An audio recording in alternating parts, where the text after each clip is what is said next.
We have all been using an application or a website when we are greeted with a CAPTCHA. But what exactly is CAPTCHA? Well, CAPTCHA is actually an acronym that stands for Completely Automated Public Turing Test to tell computers and humans apart. CAPTCHA does this by using various methods to verify that the requester is human. Some methods include reading and entering distorted text or audio and identifying objects within images. Each CAPTCHA method just mentioned can be very difficult for some individuals, especially those using assistive technology, tools, and software. The distorted text can include font that is hard to read, light color schemes, strike through, and other things. The audio could be too fast or slow, have pitch that's too high or too low, or a difficult to understand computerized voice, among other things.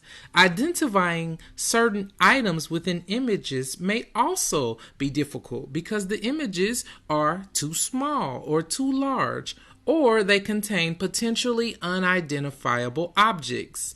It's easy to see how individuals can become frustrated with CAPTCHA. We looked at some of these problems with CAPTCHA and we came up with our solution, CAPTCHA Access. Our product, CAPTCHA Access, will enhance usability and security methods for individuals using assistive technology tools and software. CAPTCHA Access uses various biometric methods as options to authenticate and confirm the CAPTCHA.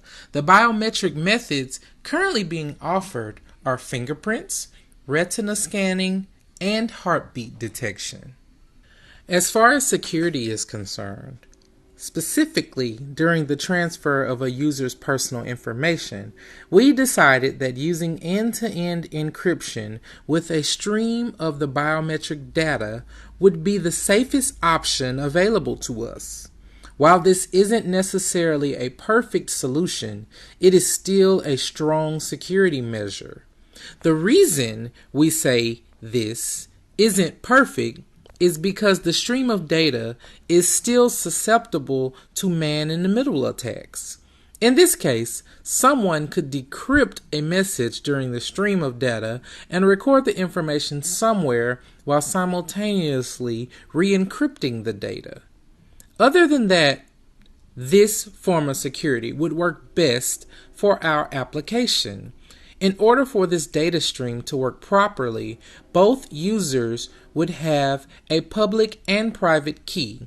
The first user would send a message encrypted using user two's public key, which could then only be decrypted using user two's private key.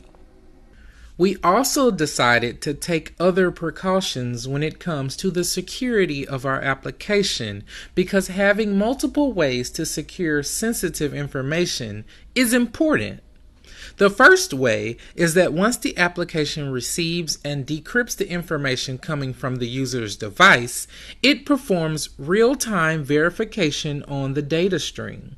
From there, once verification is complete, the cache is dumped immediately so as to avoid any risk involved with storing any user's biometric data. It was very important for us to assert that any biometric data we receive from users is never stored. It is instead sent through a stream of data, as we have stated.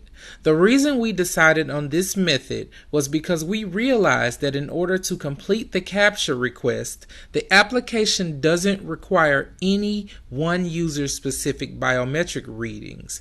It just needs a biometric reading in general. Because our product is targeted at users with disabilities and or impairments, we designed with usability in mind. How ironic would it be to design something inaccessible for those who need it most? To do this, we kept text and shapes large, made menus easy to navigate, and kept our overall UI as simple as possible to curb any confusion. Here, you can see the 4 main screens of our UI. We have the home page, which largely shows the user which biometric authentication method is currently being used, as well as 2 buttons to different menus. On the top right, you'll see the settings menu, which indicates to the user in text and with visuals which biometric authentication method is currently in use. This page is dynamic and changes as authentication methods are added and removed to the linked account. Users can select between the different listed authentication methods to change which authentication method they would like to use. Right next to me, you'll see the user's profile page. This is where the user can change the default biometric authentication method associated with their account, as well as add or remove existing biometric authentication methods. We aim to keep the profile page as simple as possible and only offer key usability features. We are not a social media company. And finally, we have the device registration page. This is where a user can enter their device's identifying information to register a new biometric authentication device. We also have a registered devices page that shows which devices are registered to the current account. Note the X icon where users can delete registered devices, as well as the pencil icon where users can edit the properties and name of the currently registered device. We also have 2 screens for verification confirmed and verification denied, emboldened with color to make sure the user is very aware as to which verification outcome they are interacting with. I am now going to demonstrate what it would look like to navigate our page as a blind user on this keyboard. I will now try to change my currently used authentication method, change my default authentication method, and register a new authentication device. So to do that, I'll be using Tab to advance, Shift Tab to go back, and Enter to select. So I'll tab in twice and then Enter to go to the settings menu, and tab in 2 more times to go to fingerprint. And I will make my authentication method fingerprint. So then I'll Shift Tab back to X, and I'll press Enter, and I'll go back to the home screen. I'll tab in again to go to the profile page, and I'll press Enter. And then I will tab in 2 more times to the left arrow, and I will press Enter. So maybe I want it to be retina scan. I'll press Enter again. Maybe I want it to be heartbeat actually. And then I will tab over to the right arrow, and then register tab authentication over 1 more device time to register authentication method. I'll press Enter. And then I will tab into the text box, and just imagine I'm typing like some fancy text, right? And then I will tab out of the text box to cancel, and tab over again to submit. So now, congratulations, we just registered our microphone. I'll tab again to done, and here we are back at the home page. We have a flowchart to describe the process of using CAPTCHA Access, and it starts with a CAPTCHA requested. The normal flow of the application is that when a CAPTCHA is requested, CAPTCHA Access checks to see if there's a device registered. If a device is registered, CAPTCHA Access tries to contact that device. Upon contacting that device, CAPTCHA Access asks the user to confirm via the biometric the CAPTCHA, and whether it's confirmed or not, the CAPTCHA Access returns to the calling application with a CAPTCHA denied or a CAPTCHA confirmed. That is the normal flow of the program. In other cases where a device is not registered or you want to change the device, the device registration path is used. If a device isn't registered or the device that's attempted to be contacted is not able to be contacted, we go to device registration, where device registration shows the registered devices. When you show the registered device, you can select a device. You can remove a device that you select.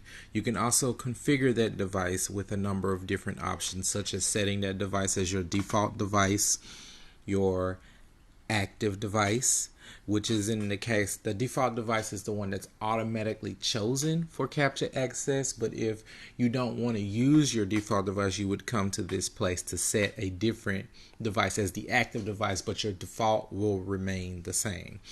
And then you have choose biometric, which is where you choose the type of biometric that you're using with this device, and also a test connection to test the ability to connect to this particular device. All of these options return to the configured device part of the application, which returns you to your show registered devices, where you can repeat any of this or return back to device registration, which returns you back to the application. You also have the option in show registered devices, if you don't have a device that you want there, you can add a new device. And when you add a new device, you are prompted with the ability to set up the connection to the device. And that's setting it up how you connect via Bluetooth or Wi-Fi or NFC. And then after setting up that type of connection, you are able to test the connection and return to configure device. In device configuration for any device, you can set up the connection. So if you want to change the connection to the device, you can go to set up connection as well. But everything is surrounded around configuring a device. So when you see registered devices, you have the ability to select and remove a device, select and configure a device, or add a new device and set it up and configure it as well before returning back to the normal CAPTCHA access flow, where you get to device confirmation and the user is able to use their biometric to either confirm or deny the CAPTCHA, and that returns to the calling application with whatever the user chose. We will now describe how we tested our CAPTCHA access. These are the tasks that users needed to complete in order to earn a score of pass. The tasks for the users included registering the verification method, simulating verification using a fingerprint scanner or other verification method, switching the verification method currently set for use, and last, removing an authentication method. This outlines the pass and fail criteria. The pass criteria included the user successfully completing the task, the application being compatible with assistive technology, and if the task requires a scanner, the scanner must operate or function correctly. The fail criteria included if the user doesn't successfully complete the task, or if the application crashes or the application is not compatible with the assistive technology, as well as the scanner experiencing a malfunction. Now we are going to outline the steps that each user had to complete based on the type of disability being tested. First, we have the steps to test the visually impaired. The first step is blindfolding the user. Then, place a computer with the Adobe XD file pulled up in front of them. Ensure that the first page shown is the currently using heartbeat page with only 2 other options in the settings menu. Tell them they are to navigate the page using Tab and Shift Tab to progress forward 1 element and backwards 1 element respectively, as well as Enter to select an option. Read aloud the alternative text associated with the currently selected element. And last, ask them to perform the task for users. Next, we go on to the hearing impaired user test. First, tell the user they can navigate the following page however they like. Equip the user with noise-canceling headphones. Place a computer with an Adobe XD file pulled up in front of them and ensure the first page shown is the currently using heartbeat page with only 2 other options in the settings menu. Then, ask them to perform tasks for users. These are the steps for motor impairment users, or users who have motor impairments. Inform users that they are to only move their neck, head, eyes, and mouth for this simulation. Next, place the computer with Adobe XD file pulled up in front of them. Ensure the first page shown is the currently using heartbeat page with only 2 other options in the settings menu. Tell the users they are to navigate the page with either their head or voice. For head controls, users can tilt their head left or right to move their selection forward or backward respectively. Selection can be done by moving their head backwards. For voice control, users can use commands next, previous, and select to move selection forward, backward, and the select elements respectively. Text boxes can be completed through speech to text for both navigation methods. Last, ask them to perform tasks for users. Now we will go on to the results of the test. All 3 users scored pass for every task, but they did not all complete at the same rate or with the same difficulty. The task included registering the verification method, simulating verification using a scanner or heartbeat or retina, on switching the verification method, and also removing the authentication method. User 1, the individually impaired test, had a little bit of difficulty switching verification methods, but when trying to register a verification method, they ran into a few issues. The user was unsure where they needed to go to accomplish the task, and it took them a while to navigate to the correct spot once they tabbed into the wrong menu. After successfully completing the first task, the user was able to quickly perform the next task of removing an authentication method because they remembered where it was from their search. Authenticating with a fingerprint wasn't very challenging for the first user, and the user could feel where the device was and use it with ease. Heartbeat worked as normal. It worked normally, and the retina scan was not possible because of the blindfold. User 2 in visual impaired tests had experience using a screen reader before, so the task was a little less challenging than it was for user 1. And user 2 understood the concept of tabbing and backing through the menus, so switching to registration was very easy and it was accomplished fairly quickly. The fingerprint was not as easy, however, because the user forgot where they put it and had to look for it. Everything went smoothly for the second user. The third user in the visually impaired test took the longest but made the fewest mistakes. The user 3 took time figuring out how the system works and was able to navigate through slowly but accurately. At first, this user didn't really know how to switch to the selected verification method, but eventually got it and was then easily able to register and remove a method. Similar to each of the other users in this group, the fingerprint and heartbeat worked fairly well, and the user couldn't use the retina method. These are the results for the hearing impaired section of our testing. Again, all 3 users scored pass for every task, but they did not all complete at the same rate or with the same difficulty. All 3 users went through the process with no issue, and sound was never needed for any of the tasks. They understood they could not use the voice feature and used the other features instead.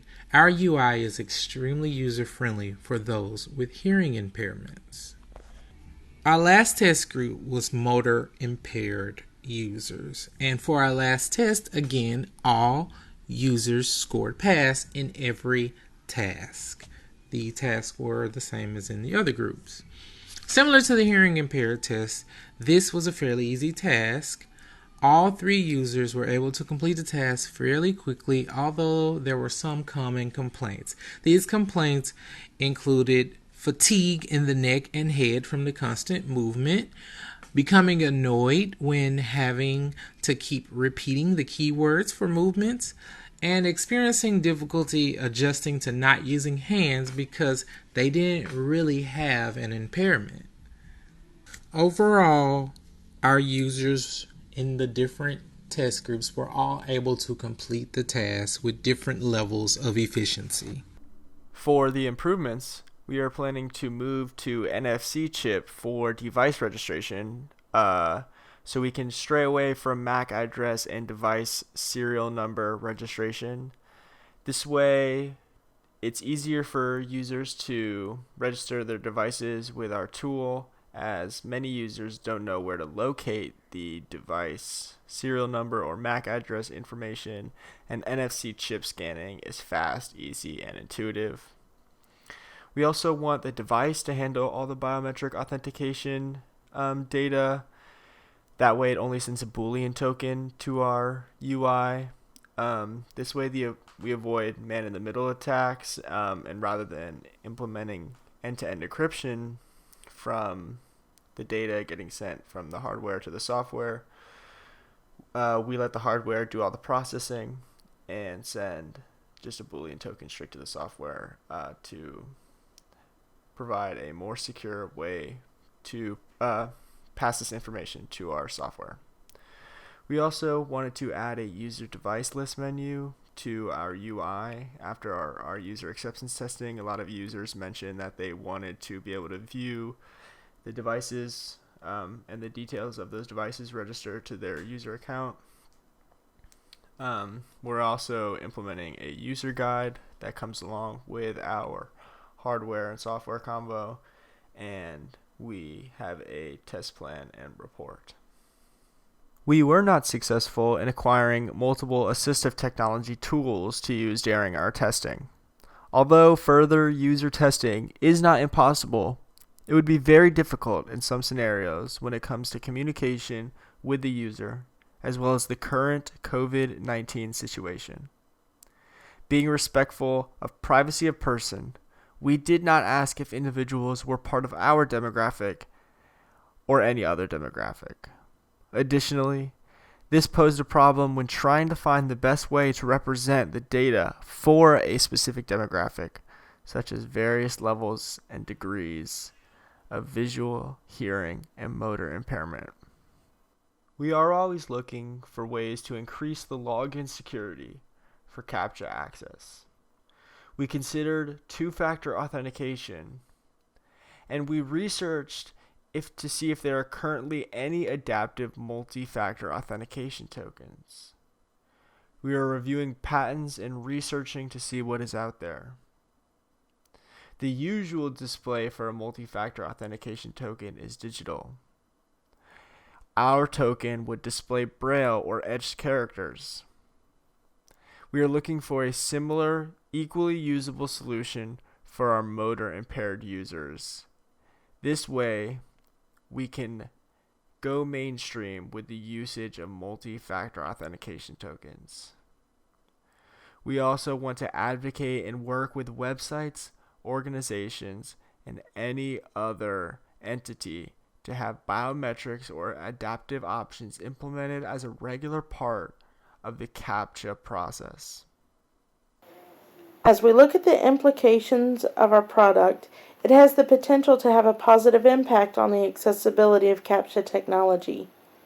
According to the World Health Organization, 15% of the world's population has a disability, and this translates to about 1 billion people.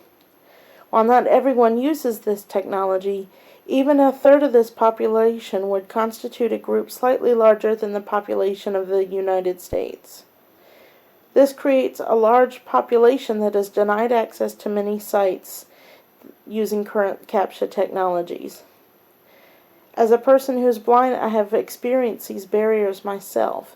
I've had to rely on sighted assistants to complete a task simply because I couldn't solve the CAPTCHA. Also, these traditional technologies are becoming less and less effective, as methods such as optical character recognition, or OCR, become more advanced. As CAPTCHA providers increase the distortion of audio and video, the CAPTCHAs become less and less usable for everyone. And finally, the use of biometrics is growing rapidly, with the market projected to be at $55 billion by the year 2027. So as the technology becomes more widely used, our product can provide people with greater flexibility in completing their tasks independently.